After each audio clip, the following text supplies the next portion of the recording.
Hello बच्चों, my self VK Garg और इस मोस्ट एक्सपेक्टेड क्वेश्चन सीरीज की इस वीडियो में हम लोग डिस्कस करने वाले हैं इलेक्ट्रोमैग्नेटिक वेव्स।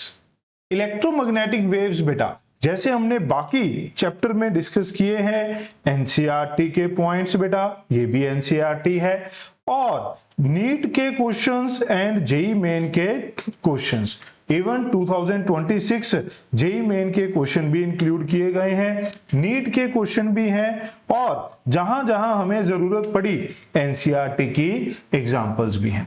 तो सभी कुछ हमने कवर किया है बेटा। ये आपके पास फाइनल जो 15 या 20 डेज में रिवीजन पैकेज होता है, ये एक कंप्लीट रिवीजन पैकेज है बेटा। जिस बच्चे को लगता है कि उसको समझ नहीं आ रहा वो एनसीईआरटी पढ़े, वो जेईई मेन पीवाईक्यू करे, नीट पीवाईक्यू करे, तो ये कंप्लीट पैकेज है लास्ट के 15-20 डेज में मस्त रिवीजन करने के लिए और अपने मार्क्स सिक्योर करने के लिए बेटा। स्टार्ट करते हैं। Stationary charge produce electric field बेटा। Charge in uniform motion produce magnetic field. Accelerating charge produce EM wave. इसके ऊपर एक थ्योरेटिकल क्वेश्चन बन जाता है बेटा और यही सारी चीजें हमारे पास एनसीईआरटी में भी लिखी हैं बेटा। Neither stationary charge nor charge in uniform motion can be source of EM wave. ना तो स्टेशनरी चार्ज ना यूनिफॉर्मली मूविंग चार्ज दोनों ही ईएम वेव के सोर्स नहीं होते हैं बेटा। द फॉर्मर यानी कि पहले वाला producers only electrostatic field, stationary charge produce only electric field बेटा। However, later produces magnetic field। जो बाद वाला है यूनिफॉर्म मोशन वाला वो मैग्नेटिक फील्ड भी प्रोड्यूस करता है। इलेक्ट्रोस्टैटिक तो साथ में करता ही करता है बेटा, इलेक्ट्रिक फील्ड तो होता ही है, यहां पर भी इलेक्ट्रिक फील्ड तो है ही, साथ में क्या है बच्चों, मैग्नेटिक फील्ड भी है। ओके, फिर कहता है however ये कहता है it is an important result of Maxwell accelerated charge radiate electromagnetic wave बेटा। ये आगे लिखा हुआ था proof of this basic result is beyond our scope of 12th class बेटा। इस 12th क्लास के स्कोप से ये बाहर है। ओके, आगे बढ़ते हैं। फिर मैक्सवेल ने चार इक्वेशन जो है उनको वेरीफाई किया था, दी नहीं थी, वेरीफाई किया था, वेरीफाई कर दिया तो उनके नाम पे ये रिसर्च होगी। Maxwell's equation in vacuum. तो कौन कौन सी इक्वेशन वेरीफाई करी थी बेटा? गॉस लॉ ऑफ इलेक्ट्रिसिटी बेटा, गॉस लॉ ऑफ मैग्नेटिज्म, यहां पर ये बोल्ड लेटर लिखे हैं बेटा, बोल्ड मतलब वेक्टर है ये, ठीक है। फिर Faraday law of electromagnetic induction, EMI में जो हमने बताया था कि varying magnetic field produce induced electric field बेटा। फिर हमारे पास Ampere circular law, Ampere Maxwell law क्यों बोल दिया? क्योंकि एम्पियर सर्कुलर लॉ सिर्फ इतना था, मैक्सवेल ने मॉडिफाई किया कि ये सभी जगह वैलिड नहीं है, कुछ ऐसी जगह है जो क्या है जहां डिस्प्लेसमेंट करंट होगा। कौन सी? जैसे कैपेसिटर, अगर एक कैपेसिटर चार्ज हो रहा है तो इस रीजन में कोई कंडक्शन करंट नहीं है, इलेक्ट्रॉन ट्रेवल नहीं करता, बट फिर भी यहां मैग्नेटिक फील्ड होता है, तो उस करंट को उन्होंने कहा था डिस्प्लेसमेंट करंट बेटा। यही लिखा हुआ है, देखिए ये हमारे पास क्या था, displacement current, mu naught into IC conduction current और ये वाला डिस्प्लेसमेंट करंट। क्या होता है डिस्प्लेसमेंट करंट बेटा? It is current associated with the change in flux of change in electric flux in a particular region बेटा। किसी रीजन में जो इलेक्ट्रिक फ्लक्स चेंज होगा वो जो होता है वो हमें डिस्प्लेसमेंट करंट देता है। अब ये डिस्प्लेसमेंट करंट न्यूमेरिकली जो हमारे काम की बात है वो क्या है कि ये कंडक्शन करंट के बराबर ही होगा। अगर हमारे पास ये कैपेसिटर है, जितना यहां कंडक्शन करंट होगा बेटा उतना ही यहां पर हम डिस्प्लेसमेंट करंट मान सकते हैं। क्लियर है? तो ये कंडक्शन करंट क्या होता है, dq बाई dt। जब कैपेसिटर चार्ज हो रहा होगा, इसके ऊपर काफी सारे क्वेश्चन है, तो ये बन जाएगा c dv बाई dt बेटा। जब कैपेसिटर चार्ज हो रहा होगा तो ये dq बाई dt क्या हो जाएगा, c dv बाई dt। क्या ये बात समझ में आई बेटा सबको? फिर आता है displacement current through a loop. इस पूरी प्लेट में, इस पूरे रीजन में डिस्प्लेसमेंट करंट कितना है, id, बट इस लूप में से डिस्प्लेसमेंट करंट कितना जाएगा वो इस लूप के एरिया पे डिपेंड करेगा। लूप का एरिया बेटा divide by total area, divide by total area. ये टोटल एरिया हमारे पास, ये प्लेट्स क्या है बेटा, सर्कुलर हैं। ये प्लेट्स क्या है बेटा, सर्कुलर हैं। तो ये टोटल एरिया हो गया। ये क्या है, radius of plate, radius of plate. बच्चों क्या ये बात समझ में आई? तो आईडी किसके बराबर होता है, ये याद रखना है, ये कंडक्शन करंट के बराबर होता है बेटा। तो यहां से जो वायर से करंट आएगा वो पूरे एरिया में से जाएगा। अगर हमें एक स्मॉलर एरिया में से निकालना है तो उस एरिया के प्रोपोर्शनल आ जाएगा। फिर आता है magnetic field in the gap. बेटा गैप बिटवीन द प्लेट्स, आप इसका फॉर्मूला बिल्कुल वैसे याद रख सकते हैं जैसे कि ये एक सिलेंड्रिकल थिक वायर हो। बेटा सिलेंड्रिकल थिक वायर हो, सिलेंड्रिकल थिक वायर में फॉर्मूला क्या होता है, inside mu naught by 2 pi I by R square into are.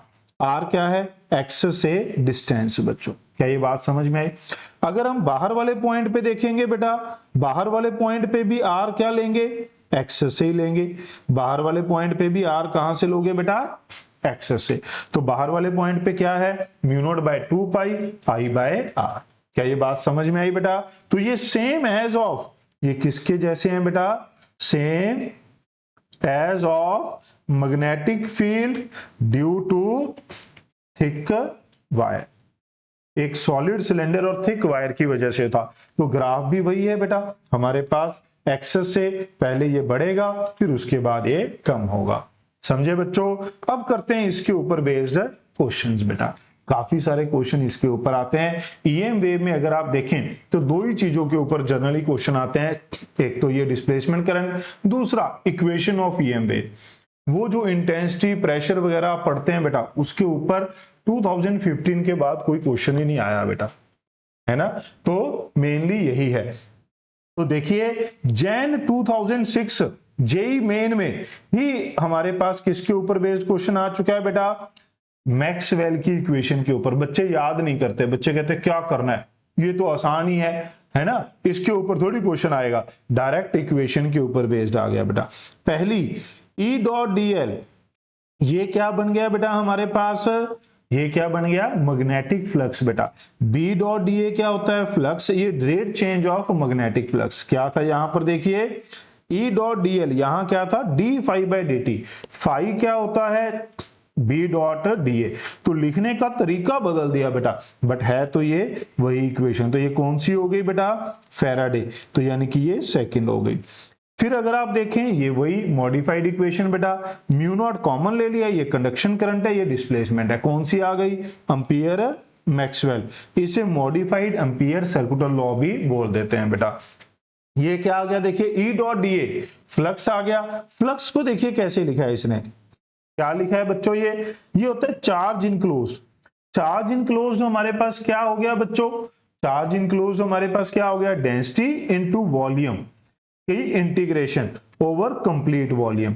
ये क्या लिखी हुई है, देखिए इंटीग्रेशन बेटा, ये लिखी हुई है इंटीग्रेशन ओवर कंट्रोल वॉल्यूम किसकी बेटा, रो इनटू डीवी। चार्ज इनक्लोज्ड क्या होता है, डेंसिटी इनटू वॉल्यूम। तो इस स्मॉल एलिमेंट को इंटीग्रेट करेंगे तो टोटल चार्ज इनक्लोज्ड आ जाएगा। ये क्वेश्चन इसीलिए तो पिक किया है बेटा, ये पहले भी आया है 2023 में भी यही क्वेश्चन आया है, बट उसमें ये ऐसे नहीं थे। तो मैंने 2026 का क्वेश्चन उठाया है जिसमें ये बदल कर आ गया, जो काफी सारे बच्चों को कंफ्यूज कर सकता है कि भाई ये क्या दे दिया। तो आपको ये समझना है, ये इलेक्ट्रोस्टैटिक गॉस लॉ हो गया बेटा। ये वाला लास्ट क्या बन गया बेटा, ये हमारे पास फिर से बन गया एम्पियर सर्कुलर लॉ। अब ये एम्पियर है, मॉडिफाइड नहीं है, क्यों, क्योंकि इसमें सिर्फ कंडक्शन करंट है बेटा। बात समझ रहे हैं? तो क्या आंसर बन जाएगा, सेकंड ऑप्शन बेटा, ए का सेकंड, बी का थर्ड, सी का फोर्थ, डी का वन। आगे बढ़ते हैं, ये कौन सा क्वेश्चन है बेटा, नीट 2025 का। A parallel plate capacitor made up of circular plate बेटा is being charged such that surface charge density is increasing।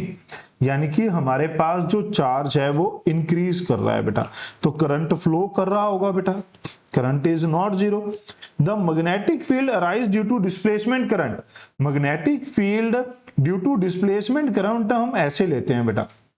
तो अगर आप देखें, अगर आप एक्सेस को छोड़ दें तो बाकी किसी भी पॉइंट पे ये जीरो नहीं होगा। तो non zero everywhere with maximum at imaginary cylindrical surface. हमने क्या कहा था, ये प्लेट है बेटा, प्लेट सर्कुलर है, तो मैं इसको क्या मान सकता हूं, एक इमेजिनरी थिक वायर। तो ये इमेजिनरी सिलेंडर हो गया बेटा। तो ये रेडियस कितना था, आर। तो यहां पर जो फील्ड है वो क्या था बच्चों, मैक्सिमम था। यहां पर फील्ड क्या था बच्चों, maximum connecting the periphery of plate बेटा। क्या ये बात समझ में आई? तो यही हमारे पास आंसर था। ओके, क्लियर है? आगे बढ़ते हैं। To produce an instantaneous displacement, ये भी किसका उठाया है बेटा, नीट का, क्योंकि ये बढ़िया क्वेश्चन ऑलरेडी नीट में आए हैं। जेई मेन में इससे एक और स्टेप आगे वाले क्वेश्चन आपको बताएंगे। मैं अगर पिछली वाली वीडियोस में क्या कर रहा था बच्चों, जो जेई नीट में क्वेश्चन आ रखे हैं, डाटा चेंज करके जो जेई मेन में आए हुए थे वो बता रहा था। फिर किसी बच्चे ने कमेंट किया, एक ने नहीं 3-4 बच्चों ने कमेंट किया कि सर नीट पीवाईक्यू भी इंक्लूड कर लो।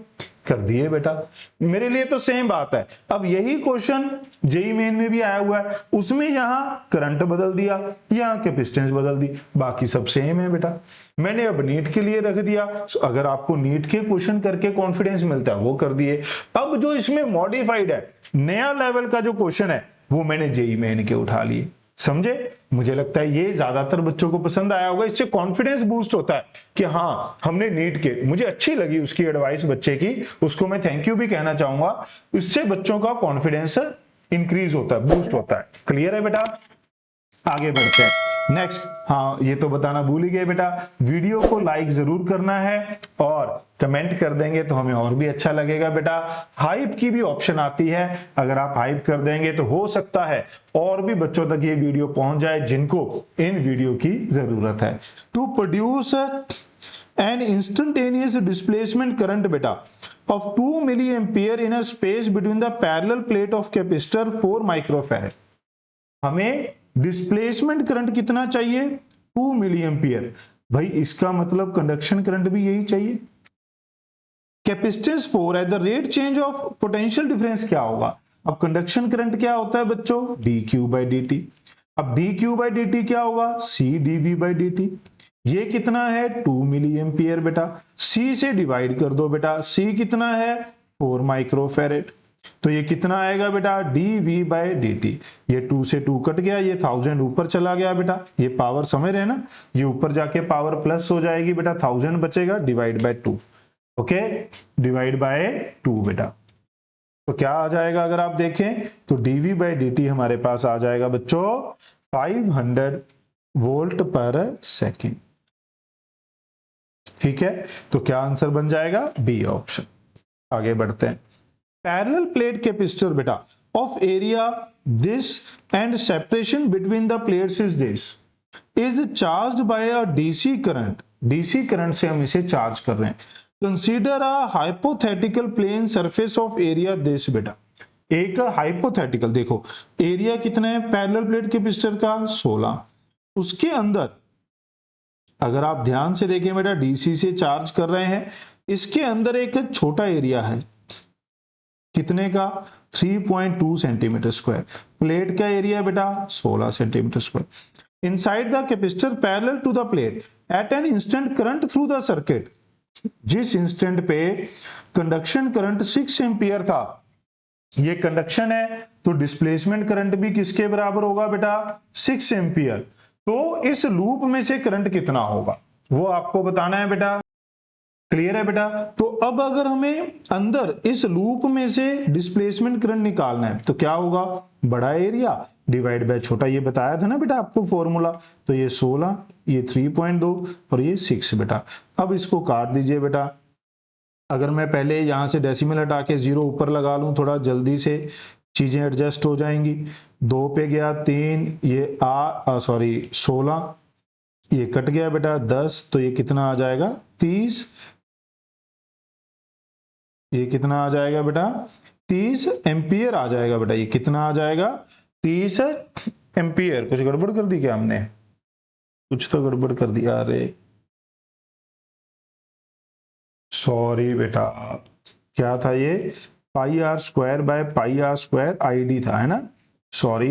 3.2 बाय 16, ये एरिया बड़ा था, ये छोटा है, ये सेंटीमीटर स्क्वायर है, ये 6 है बेटा। ये 0 नीचे जाएगी, 32/160 इंटू 6 बेटा, 16 पे गया 10, 2, ये आ गया 12/10 एम्पियर बेटा। मुझे मिली एम्पियर की फॉर्म में बताना है। ये 1.2 एम्पियर था, मिली एम्पियर लिखेंगे तो 1200 मिली एम्पियर बेटा। क्या हो जाएगा? 1200 मिली एम्पियर। क्लियर है? आगे बढ़ते हैं। An alternating voltage of amplitude, alternating voltage of amplitude बेटा एसी दे दी, फ्रीक्वेंसी दे दी बेटा। तो जो एसी वोल्टेज होगी वो हमें पता है। Across the capacitor maximum displacement current between the plate. अब देखिए बेटा, डिस्प्लेसमेंट करंट किसके बराबर है? Conduction, C DV by D. मैंने कहा था ना एक लेवल ऊपर का है ये। अब डीवी बाई डी कैसे आएगा? ऑल्टरनेटिंग क्या होती है बेटा? V naught sine omega T या कॉस ओमेगा टी। जब आप डीवी बाई डी करेंगे, एसी चैप्टर में कर चुके ना बेटा, तो ये क्या आएगा? V naught omega cos omega T. अब अगर मुझे ये मैक्सिमम चाहिए, डिस्प्लेसमेंट करंट मुझे क्या चाहिए बेटा? मैक्सिमम। तो ये डीवी बाई डी भी मुझे क्या चाहिए बेटा? मैक्सिमम। तो बताओ इसकी मैक्सिमम वैल्यू कितनी है? वी नॉट ओमेगा बेटा। अब वैल्यू पुट कर दो। सी कितना है? 12 माइक्रोफेरेड। वी कितना है? 40। ओमेगा कितना है बच्चों? 2 पाई एफ। एफ कितना है? एफ है 4 किलोहर्ट्ज। क्या ये बात समझ में आई बेटा सबको? अब यहां पर अगर आप जीरोस एडजस्ट करो बेटा, यहां पर देखिए ये कितनी बच गई? -3। यहां पर देखिए क्या बच गया बेटा? 4 इंटू 4, 16 इंटू 2, 32। तो ये 320 पाई, यही बच गया बेटा। 12 तो आगे रख लिया हमने, ये कर दिया। अब अगर आप देखें बेटा, तो अप्रोक्सीमेटली जो 32 इंटू पाई होता है, ये 100 होता है, तो ये 1000 हो गया बेटा। तो ये अप्रोक्सीमेटली क्या बन जाएगा बेटा? 12 इंटू 1000 इंटू 10⁻⁻। तो आंसर क्या बन जाएगा बेटा? 12 एम्पियर। क्या ये बात समझ में आई सबको? क्लियर है? 32 पाई इज अप्रोक्सीमेटली 100 बेटा। आगे बढ़ते हैं। नेक्स्ट आ गया ईएम वेव बेटा। और तो उनमें है ही नहीं, ऊपर 2-3 फॉर्मूला थे, दोनों तीनों फॉर्मूला के ऊपर हमने क्वेश्चन देख लिए बेटा। ईएम वेव प्रॉपर्टीज बेटा क्या कह रहा है? E and B are perpendicular to each other. अगर E x की तरफ है, ये हमने एनसीईआरटी से ही उठाया बेटा, तो B किस तरफ होगा? Y की तरफ। तो V किस तरफ होगा? Z की तरफ। क्या ये बात समझ में आई बेटा? अब ये हमारे पास E B are perpendicular to each other, also perpendicular to direction of propagation. ये परपेंडिकुलर ऑसिलेट करते हैं, बट इसको देखिए बेटा, E B oscillate in same phase. अक्सर बच्चे क्या करते हैं, वो पूछ लेता है फेज बेटा, और बच्चा कहता है हमें कुछ तो बताया था ये परपेंडिकुलर होते हैं, वो फेज में भी 90 डिग्री मार्क कर देता है। अरे भाई, direction of motion, direction of oscillation 90 degree है। फेज मतलब अगर ये भी इधर जा रहा है तो फील्ड भी इधर जाएगा। ये दोनों सेम टाइम पे मिनिमम एंड मैक्सिमम होंगे, at becomes minimum and maximum at same time, becomes maximum at same time, फिर दूसरे पे मिनिमम एट सेम टाइम बेटा। ये दोनों सेम टाइम पे या तो दोनों मैक्सिमम होंगे या दोनों मिनिमम, ये मतलब होता है फेज का। ये डायरेक्शन है। तो दोनों में बहुत सारे बच्चों को डिफरेंस नहीं पता होता, वो पेपर में पूछता है फेज, उनको याद रह जाता है परपेंडिकुलर 90 डिग्री, नंबर माइनस में चले जाते हैं।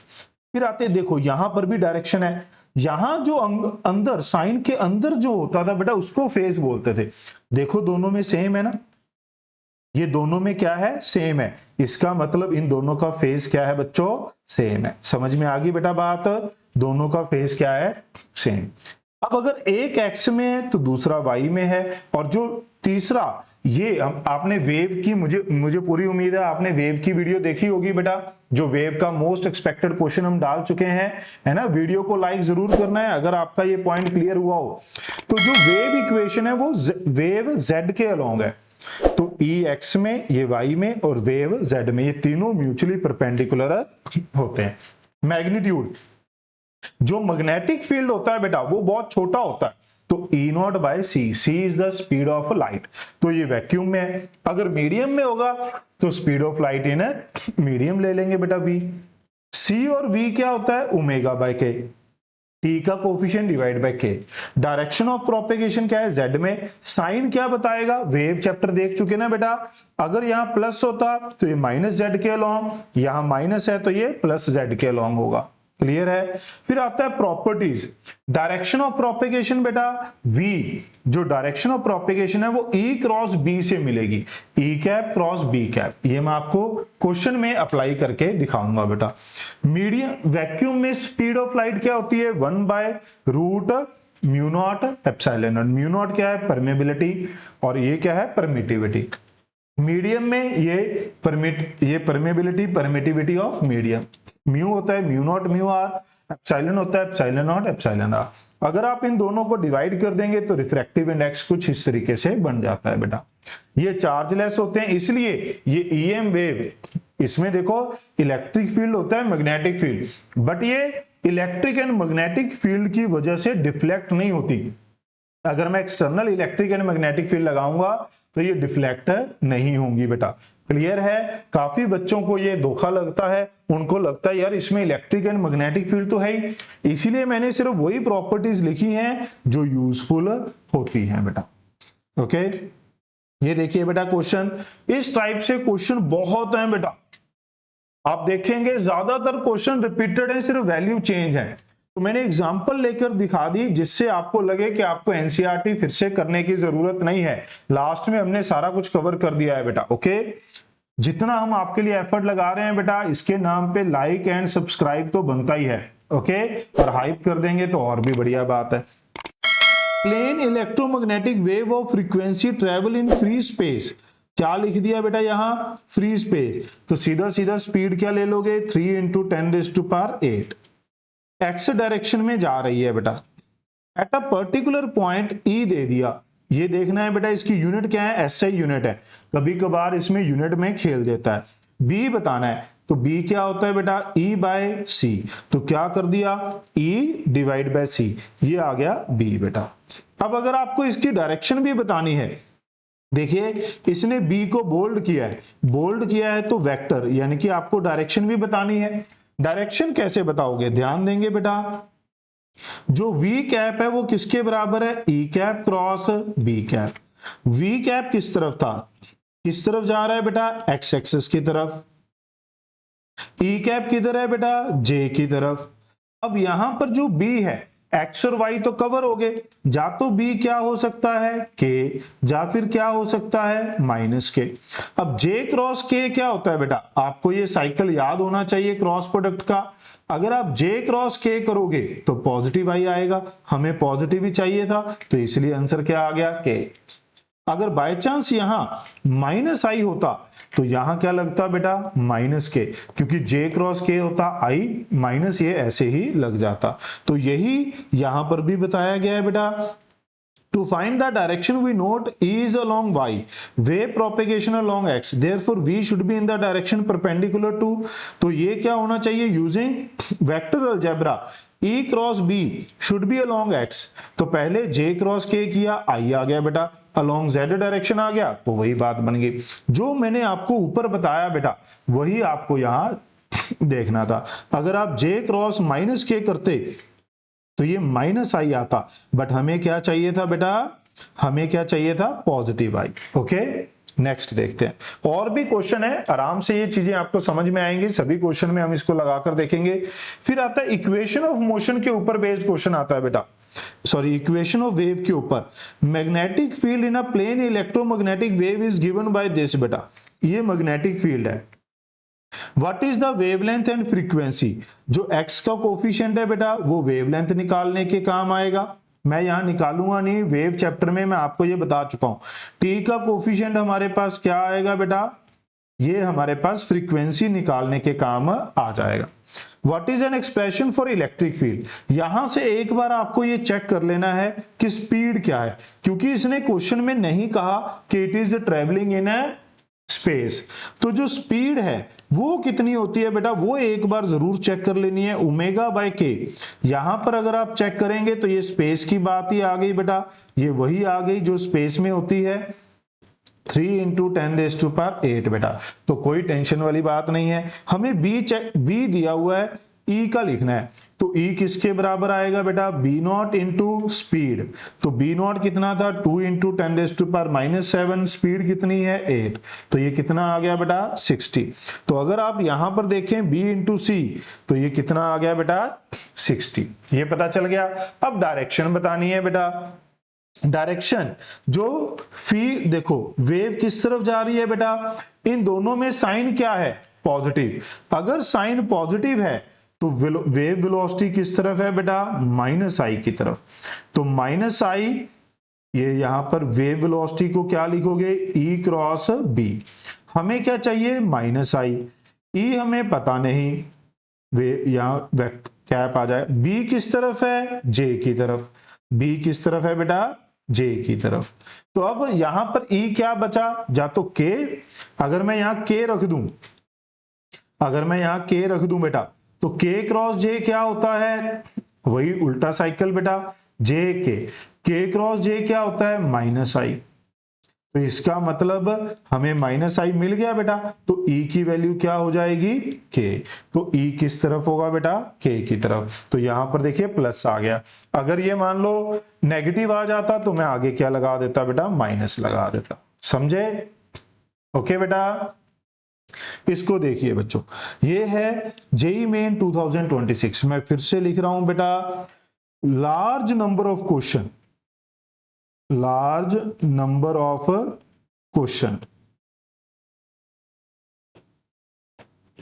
in NEET and JEE। JEE main में और नीट में ऐसे बहुत सारे क्वेश्चन है, जितनी एग्जांपल आप कहते हैं मैं उतनी यहां पर रख सकता था, बट हमने यहां पर मोस्ट एक्सपेक्टेड सीरीज कर रहे हैं, मिनिमम टाइम में आपका चैप्टर रिवाइज हो जाए, यही कोशिश हम यहां पर कर रहे हैं बेटा। क्या होगा, इलेक्ट्रिक फील्ड दिया हुआ। अब देखो, क्या आपको देख के पता चल रहा है वेव किधर जा रही है बेटा, वेव किधर जा रही है बच्चों, ये जा रही है प्लस आई की तरफ, क्योंकि बीच में साइन क्या है, नेगेटिव। स्पीड एक बार चेक कर लेंगे, कोफिशिएंट ऑफ टी, वैसे तो इसने नहीं लिखा हुआ ना, स्पेस है, तो चेक करेंगे बेटा। Coefficient of T divide by coefficient of x, ये कितना आ गया बेटा, 3 इंटू 10⁸ आ गया, ये मैच कर गया। Expression for magnetic field, magnetic field क्या होगा बेटा, ई नॉट बाय वी, 69 बाय 3 इंटू 10⁸, ये आ गया 23 इंटू 10⁻⁻8, 2.3 10⁻⁻7, ये आ गया बेटा। ये भी हो सकता है, ये भी हो सकता है, ये भी, ये कट गया। अब अगर हम देखें डायरेक्शन, वाई में ई किस तरफ है बेटा, अगर हम देखें तो वी ई क्रॉस बी। ई किस तरफ है, प्लस आई। ई किस तरफ है, जे। तो यहां पर बी में क्या हो सकता है, या तो के हो सकता है या फिर माइनस के। ये उसी तरीके का आ गया बेटा जैसे एनसीईआरटी में था, के रखोगे तो ये प्लस आई आ जाएगा बेटा। तो ये क्या बन गया हमारे पास, मैग्नेटिक फील्ड बेटा। ओके, तो के की तरफ होना चाहिए बेटा, तो ये है के, ये है के, दोनों बन गए बेटा, ये भी कट गया।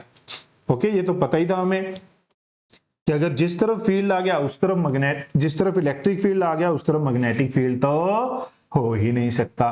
तो ये बचेगा Z और Z।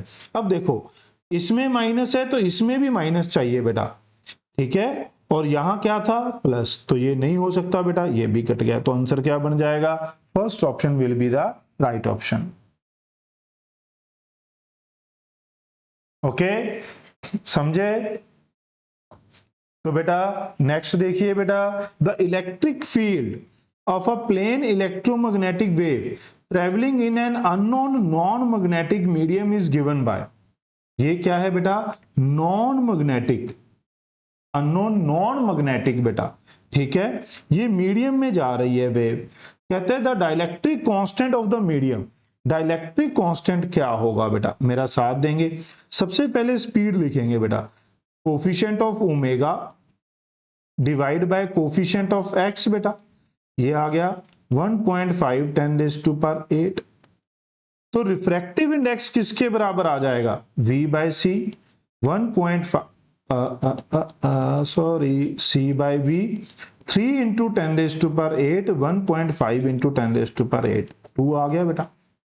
किसके बराबर होता है बच्चों, ये होता है म्यू आर एप्सिलॉन आर। अब हमें क्या फाइंड करना है, dielectric constant of the medium. Dielectric constant हो या फिर रिलेटिव परमिटिविटी, ये दोनों सेम होते हैं बेटा। ये हमने इलेक्ट्रोस्टैटिक एंड कैपेसिटर में देखा था। क्लियर है? तो हमें ये फाइंड करना है। ये नॉन मैग्नेटिक मटेरियल है बेटा। नॉन मैग्नेटिक मटेरियल के लिए म्यू आर क्या ले लोगे? 1। म्यू आर क्या ले लोगे बेटा? रिलेटिव परमेबिलिटी 1 ले लेंगे। वैक्यूम की तरह, स्पेस की तरह वो काम करेगा। तो यहां पर ये किसके बराबर आ गया? 2 टाइम्स एप्सिलॉन आर। तो एप्सिलॉन आर किसके बराबर होगा? 4 के बराबर। क्या ये बात समझ में आई बेटा? नेक्स्ट क्वेश्चन देखिए, ये भी नीट 2024 का है। अगर आप फिर से ट्राई करना चाहते हैं तो इसे ट्राई कर सकते हैं। ज्यादातर बच्चे ये डाउट पूछते हैं जब भी उनको ये क्लासेस में करवाया जाता है। आपको भी याद आ रहा होगा बेटा कि आपने ये अपने टीचर से डाउट जरूर पूछा होगा। ज्यादातर क्लासेस, कोई भी बैच हो, सभी बैचेस में ये डाउट जरूर आता है। क्या कह रहा है? करके बताइए बेटा। इफ द रेशियो ऑफ, कर लिया सबने, the ratio of relative permeability to the relative permittivity beta, relative permeability divided by permittivity is 1:4. The ratio of magnitude of electric field intensity to the magnetic field intensity H beta, ये हमें बतानी है। H क्या होता है बच्चों? B by mu, B by mu. H होता है B बाय म्यू बेटा। तो म्यू ऊपर चला गया। अब E बाय B क्या होता है? मीडियम में स्पीड। मीडियम में स्पीड क्या होती है बेटा? Root mu epsilon. ये म्यू ऊपर था, ये म्यू रूट के अंदर ले जाइए बेटा। Mu square by mu epsilon. तो ये क्या बच गया बेटा? Mu by epsilon. इसको क्या लिख सकते हो? म्यू नॉट म्यू आर, यही लिख सकते हैं बेटा। और इसको क्या लिख सकते हो? एप्सिलॉन नॉट एप्सिलॉन आर बेटा। रूट को डिवाइड मतलब स्प्लिट कर दो बेटा, डिवाइड नहीं स्प्लिट कर दो, ये बन गया। अब ये कितनी रेशो दी हुई है आपको? देखो 120 पाई। मैं इसको थोड़ा जूम आउट कर लेता हूं। और ये कितना दिया हुआ है बेटा? 1/4।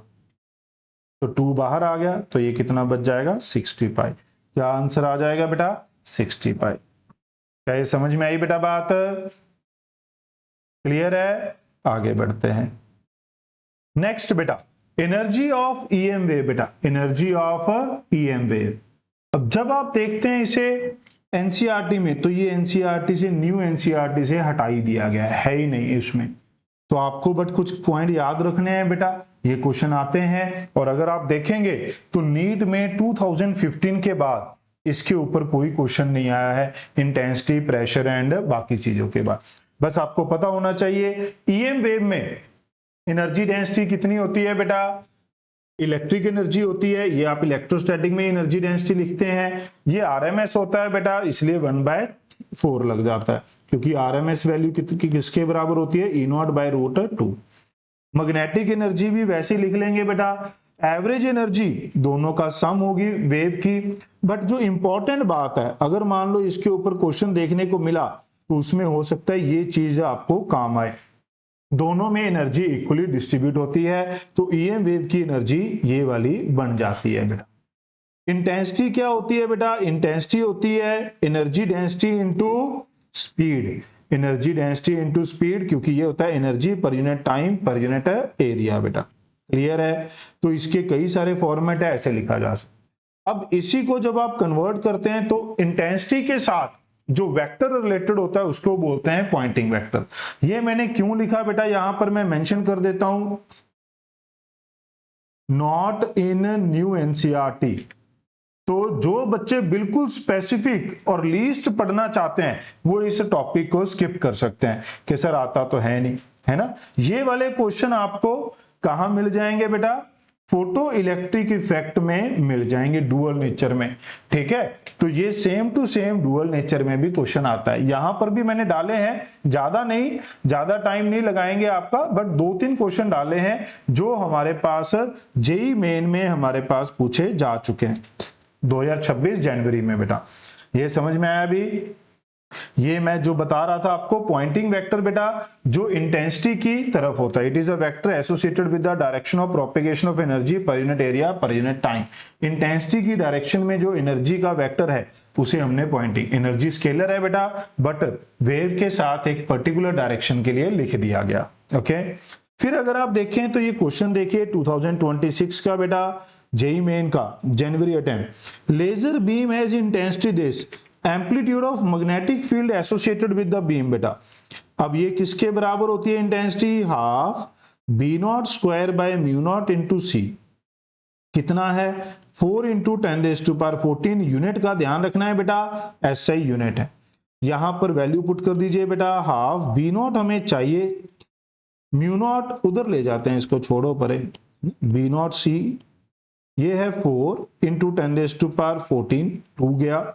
म्यू नॉट को क्या लिख सकते हो बेटा 4 पाई इंटू 10⁻⁻7, स्पीड को 3 इंटू 10⁻8। ऊपर देखें तो 4 16 32 पाई बेटा डिवाइड बाय 3, पावर ये 8 गई 6 10 की पावर -1। अगर आप देखें तो ये होता है 100/3 10 की पावर -1, तो ये आ गया बेटा 10/3 का रूट आ गया।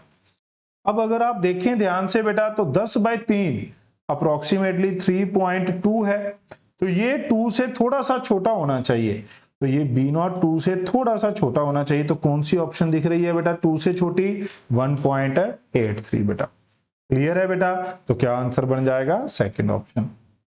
इस क्वेश्चन को देखिए बेटा, ये भी जनवरी अटेम्प्ट जेई मेन का जनवरी अटेम्प्ट का 2026 का क्वेश्चन है बेटा।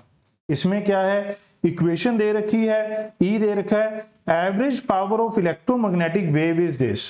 अब इसमें क्या खास है बेटा, ध्यान से देखिए, यहां इसने बोला है एवरेज पावर, और यहां यूनिट किसकी है बेटा, इंटेंसिटी की। यहां यूनिट किसकी है बच्चों, इंटेंसिटी की।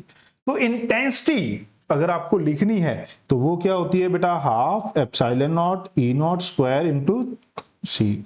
सी को क्या लिख सकते हो, देखिए इसने ये डाटा दिया है, ये कैसे यूज होगा, ई नॉट कितना है बेटा, √377 का स्क्वायर। सी को क्या लिख सकते हो, root epsilon not mu naught. अब कोई बच्चा कह सकता है सर मैं तो एप्सिलॉन नॉट की वैल्यू पुट करूंगा, सी की वैल्यू पुट करूंगा, कर दो बेटा, टाइम वादू होता है पेपर में है ना, फिर क्या है 2-4 क्वेश्चन छूट जाएंगे। सारे क्वेश्चन करने जरूरी थोड़ी है, या जरूरी है, अगर आपको लगता है जरूरी है तो फिर जो डाटा दिया हो थोड़ा सा उसको यूज करना है कि यार ये क्यों दे रखा है, तो हम इस डाटा को यूज कर लेंगे बेटा। तो ये हमारे पास कितना हो जाएगा 377, और ये हमारे पास कितना हो जाएगा 370। आंसर क्या आ जाएगा 1/2। इसने कितना दिया है 1/अल्फा, तो अल्फा कितना आ गया 2 आ गया। समझे, अगर आप यहां वैल्यू पुट करने जाते बेटा तो आप खुद सोच सकते हैं मल्टीप्लाई करके 1/2 तक पहुंचना है ना, बहुत ही मुश्किल काम हो जाता बेटा। आगे बढ़ते हैं। An object is placed in medium of refractive index 3 बेटा। रिफ्रैक्टिव इंडेक्स दे दिया बेटा, वीडियो को लाइक जरूर करना है बच्चों, भूलना नहीं है, कमेंट कर देंगे तो और भी अच्छा बेटा। An electromagnetic wave of intensity falls normally on an object, it is absorbed completely. The radiation pressure कितना होगा बेटा, प्रेशर क्या होता है बच्चों, एब्जॉर्ब्ड है तो I/C।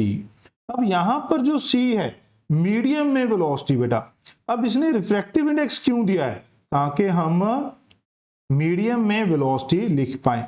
वो कितनी हो जाएगी बेटा 10⁸, क्योंकि स्पीड ऑफ लाइट कितनी होती है बच्चों 3 इंटू 10⁸ होती है। क्या ये बात समझ में आई। तो जब आप यहां लिखेंगे तो इंटेंसिटी कितनी है 6 इंटू 10⁸, और V कितना है 10⁸। तो ये कितना आ जाएगा बेटा, प्रेशर कितना आ जाएगा Nm/m²। समझे। तो मैंने आपके लिए सिर्फ वही क्वेश्चन सिलेक्ट किए हैं बेटा जो मुझे लग रहा है कि इतने सालों से क्वेश्चन नहीं आया, बट इस टाइप का क्वेश्चन कभी भी पूछा जा सकता है। ये देखिए कितना जबरदस्त क्वेश्चन है बच्चों, बहुत ही बढ़िया। अब ये उसमें थर्मोडायनेमिक्स में भी इसके टाइप का क्वेश्चन आ जाता है बेटा। 100 वॉट इमिट विद 5% एफिशिएंसी, यानी कि जो पावर ऑफ रेडिएशन है वो कितनी है 5% ऑफ 100 वॉट, तो वो कितना आ गया बेटा 5 वॉट। अब ये पावर है तो इसने पूछा इंटेंसिटी। अब अगर ये एक पॉइंट सोर्स है बेटा, तो पॉइंट सोर्स सभी डायरेक्शन में रेडिएशन एमिट करता है, तो वो रेडिएशन किसके ऊपर फॉल करती है बेटा, एक स्फीयर के ऊपर जिसका रेडियस कितना है r। तो इंटेंसिटी क्या होती है बेटा, पावर यानी कि energy per unit time divide by area. तो पावर है 5, एरिया जिसके ऊपर ये फॉल करेंगी वो है 4 पाई r स्क्वायर बेटा। r कितना है 5, r कितना है बेटा 5, तो 5 बाय 4 पाई r का स्क्वायर, तो ये आ गया 1/25। काफी बार बच्चे मेरे पास डाउट लेकर आते हैं कि सर ऑप्शन नहीं है, क्या इसमें करेक्शन कर दें। यहां देखो 1/20 है, यहां 1/2 पाई है। मैं गारंटी देता हूं 70-80% बच्चे इन दोनों में से एक आंसर मार्क करके आते हैं। बट क्वेश्चन ये क्यों उठाया गया है, क्यों ये क्वेश्चन पिक किया गया, इसने कहा intensity produced by electric field component. आपको इंटेंसिटी सिर्फ इलेक्ट्रिक फील्ड कंपोनेंट की लेनी है, ये तो टोटल है बेटा, तो एनर्जी तो दोनों में बराबर बराबर होती है, तो इलेक्ट्रिक फील्ड की इंटेंसिटी टोटल की कितनी होगी बेटा, हाफ होगी। तो ये कितना आएगा 1/40 पाई। तो आंसर क्या आएगा बच्चों, सेकंड ऑप्शन आएगा। क्या ये बात समझ में आई बेटा आपको। चलिए फिर आता है स्पेक्ट्रम। इसके ऊपर भी काफी सारे क्वेश्चन आपको देखने को मिल जाते हैं, नीट के भी क्वेश्चन पिक करके रखे हुए हैं और जेईई मेन के भी। स्पेक्ट्रम सबको मालूम है बेटा कि किस ऑर्डर में वेवलेंथ इंक्रीज होती है और किस ऑर्डर में वेवलेंथ डिक्रीज होती है। अगर आप देखें तो इसको याद रखने का तरीका क्या है, gamma x U V visible, तो इसको याद रखा जाता है ऐसे, ये ज्यादातर टीचर यही यूज करते हैं, बहुत सारी बुक्स में भी लिखा हुआ है, गाड़ी या गड्डी, एक्स यू वी, मैं पंजाबी आदमी हूं तो गड्डी बोलता हूं, हिंदी में आप गाड़ी बोल सकते हैं, गाड़ी X U V in my range.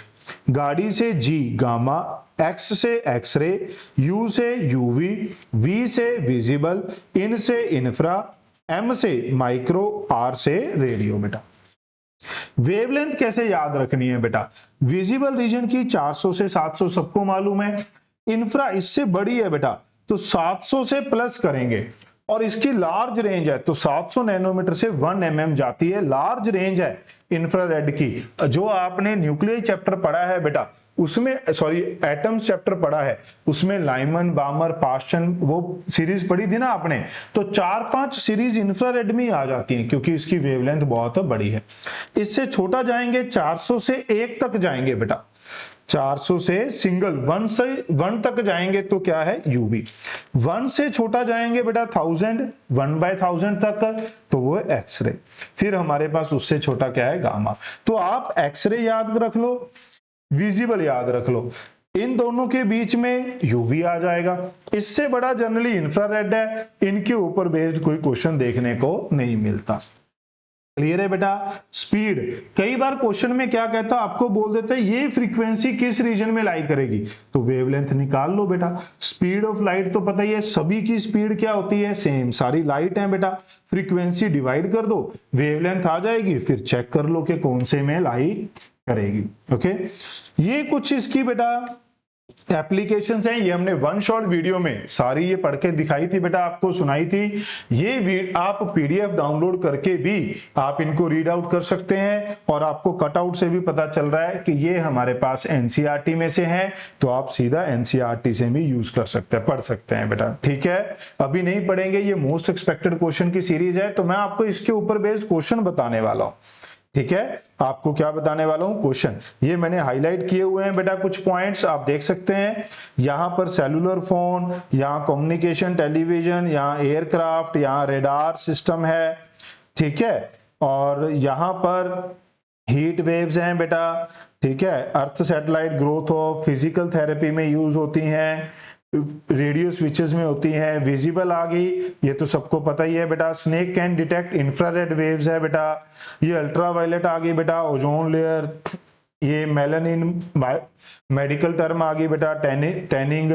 Clear है, LASIK laser, welding arc, eye surgery, water purifier में होता है ना UV rays to kill germs, है ना। एक्सरे बेटा, treatment of cancer cell, certain form of cancer है, सॉरी गामा रेज हमने पढ़ा था, alpha beta gamma nuclear reaction बेटा। फिर हमारे पास आता है प्रोडक्शन के ऊपर बेस्ड क्वेश्चन बेटा। माइक्रोवेव में ये दो टर्म याद रखनी है, मैग्नेट्रॉन बेटा। इंफ्रारेड में vibration of atom and molecule. X ray में एक्सरे ट्यूब या inner shell of electron.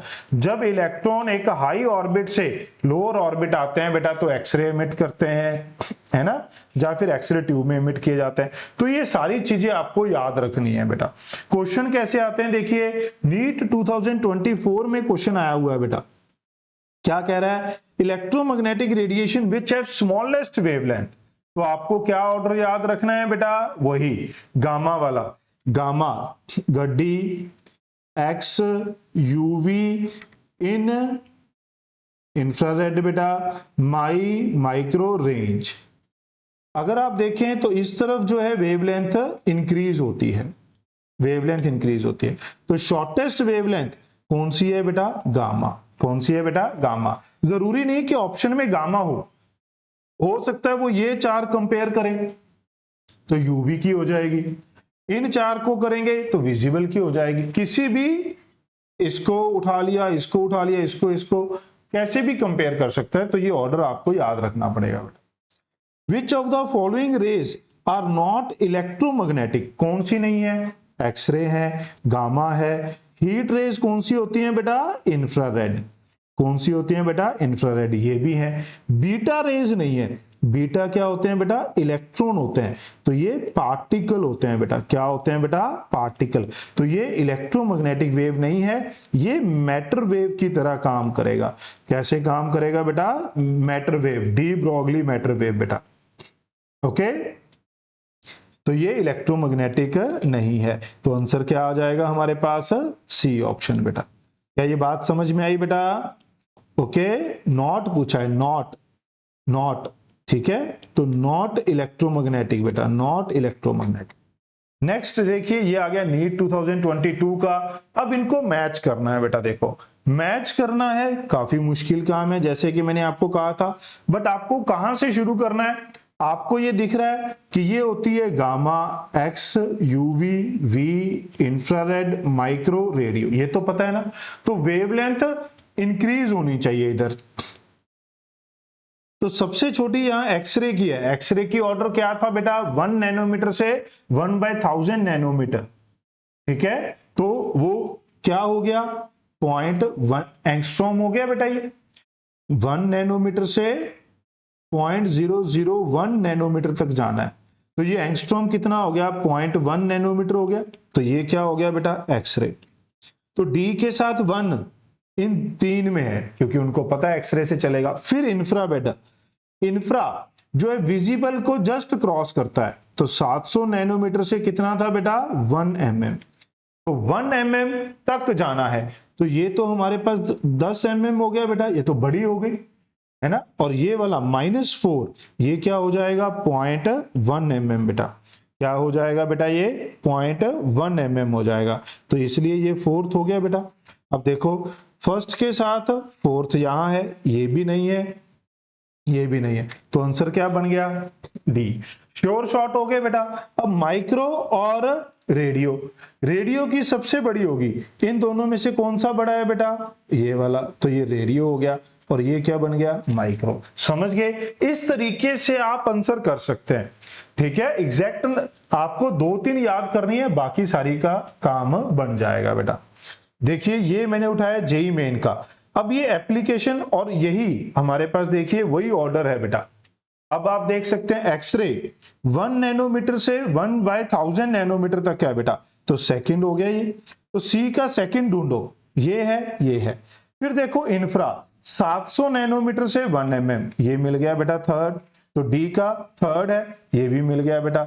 B ultraviolet थोड़ा सा छोटा, ये हमारे पास यूबी है, ये विजिबल है, ये इंफ्रा है। तो थोड़ा सा छोटा ये है, ये फर्स्ट हो गया बेटा। तो ये हमारे पास बी का फर्स्ट हो जाएगा। ये तो गड़बड़ हो गई, अच्छा ये भी था, ये बी का फर्स्ट हो गया। तो फर्स्ट आंसर बन गया बेटा। क्या ये बात समझ आई। नेक्स्ट बेटा, अब मैं आपको ये बता दूं बेटा, अगर आपको ये पीडीएफ्स चाहिए तो आप हमारी ज्ञानी स्टैप से डाउनलोड कर सकते हैं बेटा। उसमें मोबाइल में सेव भी हो जाएंगी, आप प्रिंट निकाल कर भी रख सकते हैं, लास्ट मोमेंट पे रिवाइज भी कर सकते हैं। उनमें से कुछ पेज फोल्ड करके, कुछ क्वेश्चन पे हाईलाइट करके, जैसे आप उसको मेंटेन करना चाहें वो कर सकते हैं। ठीक है, ये ऐप आप प्ले स्टोर से डाउनलोड कर सकते हैं या फिर डिस्क्रिप्शन में लिंक गिवन है बच्चों। बस वीडियो को लाइक जरूर करना है। Condition under which microwave oven heat up the food item containing water molecules। ध्यान से देखिए बेटा, ये माइक्रोवेव में लिखा हुआ था, देखिए यहां पर हाईलाइट किया हुआ है। The frequency of in such oven the frequency of microwave is selected to match the resonance frequency of water molecule so that energy from the wave is transferred effectively to the kinetic energy of molecule। These raise the temperature of food। तो ये कैसे करती हैं बेटा, ये हमारे पास microwave जो है उसकी फ्रीक्वेंसी वाटर मॉलिक्यूल के साथ रेजोनेट करती है बेटा, समझे। अब देखिए ये जेईई मेन 2026 का क्वेश्चन है। अब ये किसके ऊपर बेस्ड आ गया, प्रोडक्शन के ऊपर आ गया। Radio wave produced by, microwave due to. तो मैंने क्या बताया था, आप क्या क्या याद रख सकते हैं। सबसे पहले एक्सरेज बेटा, अच्छा इसमें हमारे पास गामा रेज नहीं है ना, नहीं तो हम सीधा रेडियो एक्टिविटी के साथ चले जाते। एक्सरेज अगर आप सबसे पहले देखें बेटा, ये मैंने मार्क किया हुआ है, एक्सरे ट्यूब और इनर शेल ऑफ इलेक्ट्रॉन। मैंने कहा था जब हाई ऑर्डर इलेक्ट्रॉन नीचे जंप करता है तो एक्सरे प्रोड्यूस होती हैं बेटा। तो क्या आ जाएगा, from inner shell of electron. तो ये थर्ड आ गया, तो किस किस में है, D3 2 में है बेटा। फिर देखो बेटा इंफ्रारेड, माइक्रोवेव याद रखनी है आपको, ये मैग्नेट्रॉन वॉल, और इंफ्रारेड याद रखनी है वाइब्रेशन ऑफ एटम। इंफ्रारेड बेटा वाइब्रेशनल मोड की वजह से सेकंड आ गया बेटा, तो सी ये आ गया सेकंड, काम खत्म हो गया। फिर अगर आप चेक करोगे बेटा माइक्रोवेव, तो मैग्नेट्रॉन आ गया बेटा, ये आ गया मैग्नेट्रॉन, ठीक है। और रेडियो वेव बेटा due to vibrational mode, radio wave अगर आप देखेंगे तो ये है बेटा डी एक्सेलरेटिंग इलेक्ट्रॉन की वजह से आ जाती हैं बेटा। ये कुछ गड़बड़ कर दी हमने, due to rapid acceleration of electron 4 आना था इसका, है ना। हाँ, ए का क्या आना था 4, ये रहा रैपिड एक्सेलरेशन। क्लियर है, ये तो हमने असाइन कर दिया ना, ये देखो 1 2 3 तो असाइन हो चुके थे, 4 बचा था। ओके, ये देखिए यही क्वेश्चन 21 में आया था। सोर्स ऑफ माइक्रोवेव, माइक्रोवेव का सोर्स क्या है, मैग्नेट्रॉन, दिख गया। तो ए का सेकंड ये 2 में है, बी का 4th है, ये चेक नहीं करना, सी चेक करेंगे बेटा, डी का 3 है देखो, तो सी चेक करना है अब आपको। सी क्या है, सोर्स ऑफ गामा। गामा क्या होता है बेटा, alpha beta gamma, radio activity. तो फर्स्ट आ गया बेटा, काम खत्म हो गया बेटा, ठीक है। तो सी का फर्स्ट, तो 4th आंसर बन गया। इस तरीके से आपको याद करने, बट सारे नहीं करने की जरूरत, आप कुछ स्टैंडर्ड ये 3 याद कर लेंगे, और गामा रेडियो एक्टिव डीके बेटा ये तो याद ही, हमें अल्फा बीटा गामा डीके पढ़ा था हमने, अल्फा बीटा गामा, है ना। तो वहां से आपको याद रह जाएगा, कोई 2-3 भी मैच कर गए तो आपका आंसर बन जाएगा बेटा, ठीक है। ये देखिए बेटा, फिर हमारे पास ये आता है कि किस काम में आता है ये जेईई मेन 2023 का। अब ये आपको टेबल याद करना पड़ेगा बेटा, ये आपको वो जो ऊपर लिस्ट लिखी हुई थी याद करनी पड़ेगी। कुछ आप मार्क कर सकते हैं, क्या मार्क कर सकते हैं बेटा, जैसे मैंने यहां पर हाईलाइट किया था फिजियोथेरेपी। डॉक्टर बनना है ना आपको, तो डॉक्टर बनना है तो उसमें जो टर्म यूज हो रही है एटलीस्ट वही याद कर लो। फिजियोथेरेपी, फिजिकल थेरेपी बेटा इंफ्रारेड है, ठीक है। इंफ्रारेड किसमें है बेटा, फिजियोथेरेपी में। तो सबसे पहले फिजियोथेरेपी क्या है, इंफ्रारेड, तो सी का फर्स्ट आना था बेटा, सी का ये थर्ड, सी का ये सेकंड, सी का फर्स्ट। अब आपको बाकी कोई और देखना पड़ेगा। एक्सरे, एयरक्राफ्ट वाला हमने हाईलाइट किया था, देखिए यहां पर एयरक्राफ्ट हमने हाईलाइट किया था बेटा, आपको दिखेगा यहां, ये रहा माइक्रोवेव। अब हमारा काम हो जाएगा बेटा, ठीक है। तो इस तरीके से अगर आप कुछ याद कर लेंगे कि एयरक्राफ्ट है, माइक्रोवेव, तो ए का 4th हो जाएगा, तो ए का 4th, तो ये आंसर आ गया बेटा थर्ड। क्या ये बात समझ में आई? ठीक है। यूवी का आप देख सकते हैं बेटा, एक्सरे ट्रीटमेंट ऑफ कैंसर था, ये आ गया था सेकंड। डी का सेकंड भी चेक कर लेते हैं तब भी बन जाती है बेटा बात। ठीक है, अल्ट्रावायलेट लेसिक रे में आ जाएगा। ऐसे ही मैंने उठाया 2022 का बेटा, जेई मेन 2022 का, वो भी यही है कि कहां कहां ये काम होता है। और वाटर प्योरीफाई, भाई जब ये दिख गया तो सबको पता है यूवी रेज यूज करते हैं, तो ए का सेकंड 2 में है। बाकी आपको देखने पड़ेंगे। अब यहां पर डायग्नोस्टिक टूल इन मेडिसिन, सबको मालूम है भाई, सभी एक्सरे कराते हैं जब भी कोई चोट लग जाए, हड्डी टूटी फूटी तो नहीं है, बी का 1 आ गया बेटा, ये तो सभी में दिया हुआ है दोनों में। सी डिसाइड करेगा माइक्रोवेव, अब ये आपको पीछे चलकर वो स्टडी करने पड़ेंगे बेटा कि कौन सा मैच करता है। ठीक है, ये कम्युनिकेशन और रेडार में यूज होगा बेटा। थर्ड, अगर आपको मैं यहां पर दिखाऊं तो हमने ये हाईलाइट किया था, रेडार सिस्टम हाईलाइट किया था बेटा, यहां दिख जाए ये रहा रेडार। ठीक है, एयरक्राफ्ट नेविगेशन रेडार, माइक्रोवेव आ गया बेटा, तो बन गई बात। अब रेडार में हमें क्या दिख गया बच्चों, माइक्रोवेव, तो रेडार में क्या मिल गया हमें, माइक्रोवेव बेटा। ठीक है, ये आ गया थर्ड, तो सी का थर्ड बेटा, तो ये हमारे पास आंसर बन जाएगा। इस तरीके से आपको कुछ पर्टिकुलर जो मैंने एप्लीकेशन हाईलाइट की हैं, अगर आप 2-3 बार पढ़ लोगे बेटा याद हो जाएंगी। क्योंकि जिस तरीके का नीट का पेपर आ रहा है वो एनसीईआरटी में से ऐसी लाइन उठा उठा के पूछ रहा है जो बच्चों ने शायद नहीं पढ़ी होंगी। उनमें से ये टेबल एक ऐसी चीज है जिसको अक्सर बच्चे इग्नोर कर देते हैं। तो मैं उम्मीद करता हूं कि आपको सभी क्वेश्चन के डिटेल सॉल्यूशन समझ में आए होंगे बेटा, और आपको अच्छे भी लगे होंगे जो क्वेश्चन हमने आपके लिए पिक किए। तो वीडियो को लाइक जरूर करना है, कमेंट कर देंगे तो हमें और भी अच्छा लगेगा, हाइप कर देंगे तो और भी बच्चों तक ये वीडियो पहुंच पाएगी जो इस वीडियो की तलाश में है या जिनको इनकी जरूरत है। तो इस वीडियो के लिए इतना था, जल्द मिलेंगे नेक्स्ट वीडियो में। Thanks for watching, remember to like, comment and share.